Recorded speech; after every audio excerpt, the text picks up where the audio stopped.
Baik, berikut ini kita akan bahas tentang sistem ekonomi di sebuah negara, karena ini akan menentukan bagaimana cara Anda berbisnis. Jadi sebelumnya kita sudah bahas tentang lingkungan bisnis. Nah, berikut ini kita akan bahas tentang sistem ekonomi. Lingkungan ekonomi merupakan lingkungan yang dapat menjaga kelangsungan bisnis. Dalam bagian ini kita akan mempelajari sistem perekonomian, sistem perdagangan bebas, konsep penawaran, dan juga permintaan serta peran dari persaingan. Perekonomian merupakan studi mengenai cara sumber daya itu didistribusikan untuk memproduksi barang dan juga memberikan layanan dalam sistem sosial. Sumber daya yang dimaksud itu adalah sumber daya alam seperti tanah, air, mineral, hutan, dan seterusnya yang tidak dapat dibuat oleh manusia. Kemudian sumber daya manusia, yaitu tenaga kerja dengan kemampuan fisik dan juga mental yang dibutuhkan dalam menghasilkan barang dan juga layanan. Kemudian ada sumber daya keuangan, yaitu dana atau modal yang diperlukan dalam memperoleh sumber daya alam dan juga sumber daya manusia, di mana itu yang akan digunakan dalam menghasilkan barang dan juga memberikan layanan. Nah, ketiga sumber daya ini itu sering disebut sebagai faktor produksi.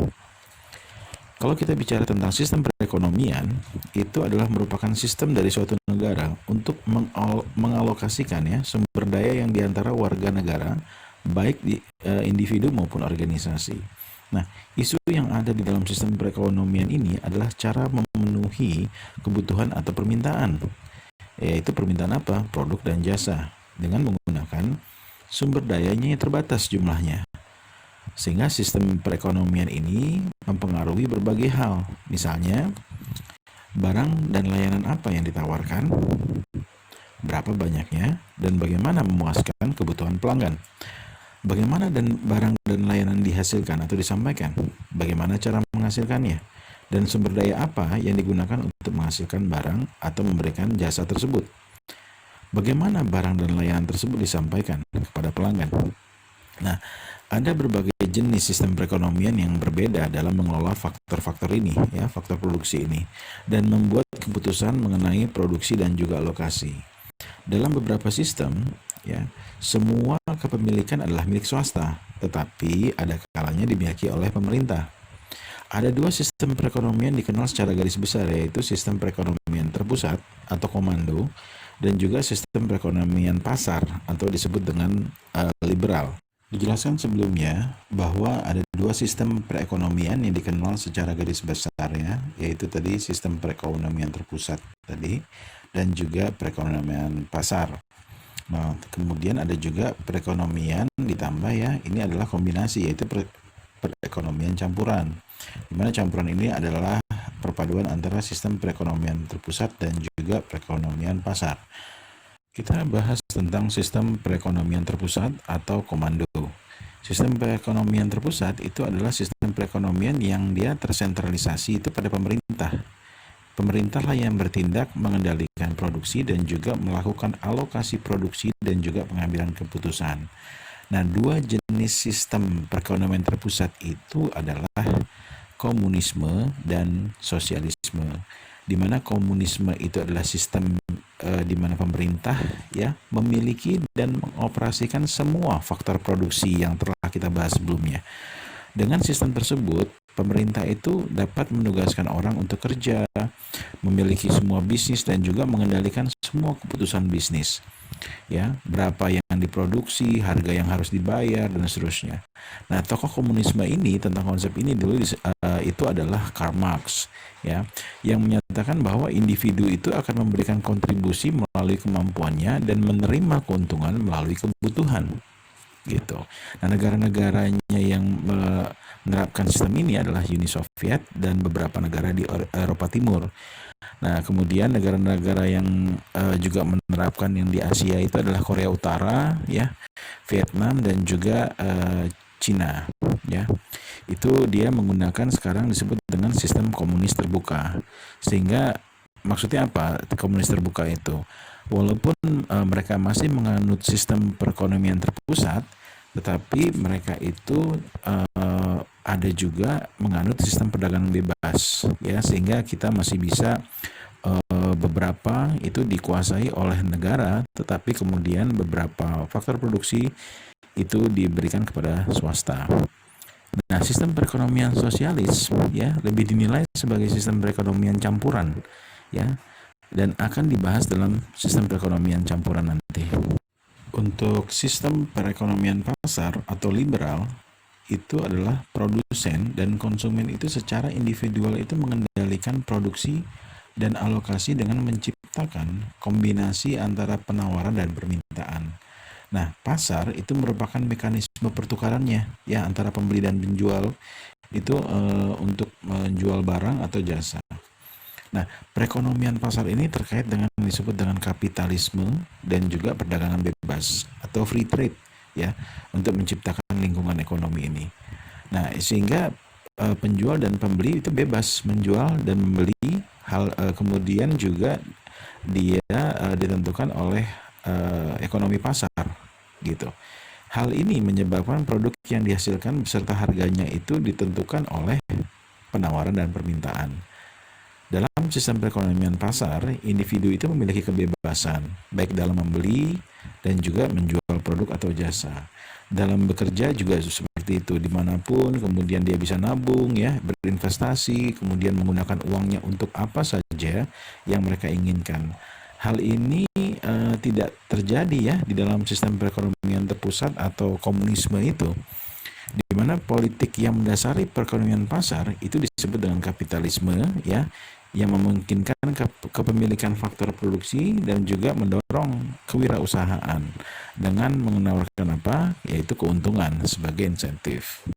Dalam kenyataan tidak ada sistem perekonomian itu murni terpusat atau juga murni pasar bebas gitu ya, atau liberal. Banyak negara yang menggunakan sistem perekonomian campuran, kemudian karakteristiknya itu kombinasi ya. Nah, apabila pemerintah melakukan perubahan dari terpusat ke perekonomian pasar, biasanya itu dilakukan dengan menggunakan mekanisme pasar, yaitu dengan cara privatisasi ya, atau privat lah itu ya, yaitu proses mengganti kepemilikan dari pemerintah ke pemilikan pribadi. Nah, dalam sistem terpusat yang disebut dengan sosialisme, itu pemerintah dapat memiliki dan beroperasi pada industri itu secara selektif. Dalam perekonomian campuran, pemerintah dapat mengendalikan perbankan, transportasi atau industri yang menghasilkan ya barang yang digunakan oleh seluruh warga masyarakat. Sedangkan industri yang merupakan bisnis kecil itu dikuasai oleh swasta. Nah, itu adalah sistem perekonomian campuran. Berikut adalah perbandingan sistem perekonomian di beberapa negara.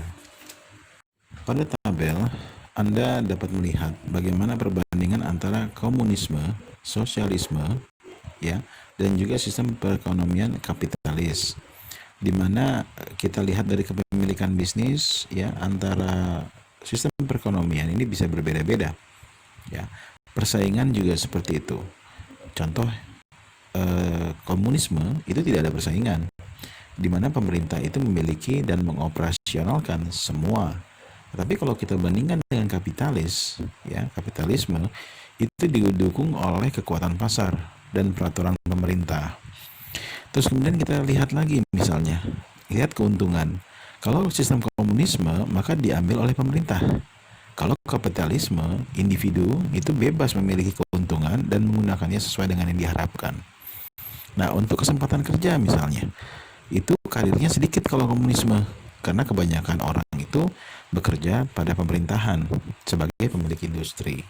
Sedangkan di kapitalisme, pilihan karirnya tidak terbatas. Begitu. Oke, kita coba ke materi berikutnya. Nah, di sini adalah contoh dari negara-negara yang mengikuti sebuah sistem perekonomian. Contoh sistem perekonomian komunisme itu diikuti oleh negara Korea Utara, Kuba, Venezuela, dan juga Cina. Untuk sosialisme diikuti oleh India dan Israel. Kemudian kapitalisme itu oleh Amerika, Kanada, Jepang, dan Australia. Nah, kalau kita lihat komunisme dan sosialisme ini mirip. Tetapi kalau sosialisme itu lebih kepada pemerintahnya itu mengoperasikan industri-industri besar, industri-industri utama, ya, Jadi itu beda dengan komunisme, itu dia semua dikendalikan oleh pemerintah. Jadi industri kecilnya pun juga dikendalikan oleh pemerintah. Apalagi industri besar, itu kalau di komunisme. Nah, di kapitalisme udah jelas tadi bahwa eh, pemerintah itu hanya mengatur ya, di mana ini semua pasar bebas, yang besar yang kecil dikuasai oleh swasta.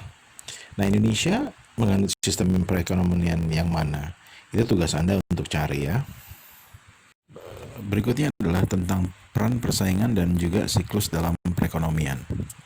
Nah, untuk persaingan itu sebenarnya adalah baik, yaitu mendorong peningkatan efisiensi dan juga menekan harga dengan cara menawarkan produk yaitu barang atau jasa, sehingga harganya menjadi masuk akal gitu ya. Nah, jadi intinya adalah persaingan itu merupakan persaingan bisnis ya untuk mendapatkan keuntungan dari pelanggan. Nah, persaingan itu juga mendorong peningkatan kualitas barang dan juga jasanya itu ya yang diberikan atau juga pengurangan biaya.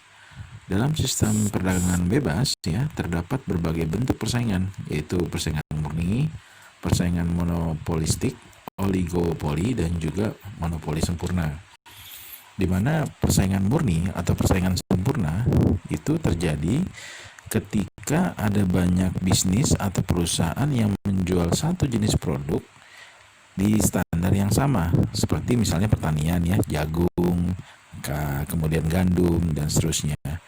Jadi tidak ada satupun bisnis atau perusahaan yang dapat menentukan harga.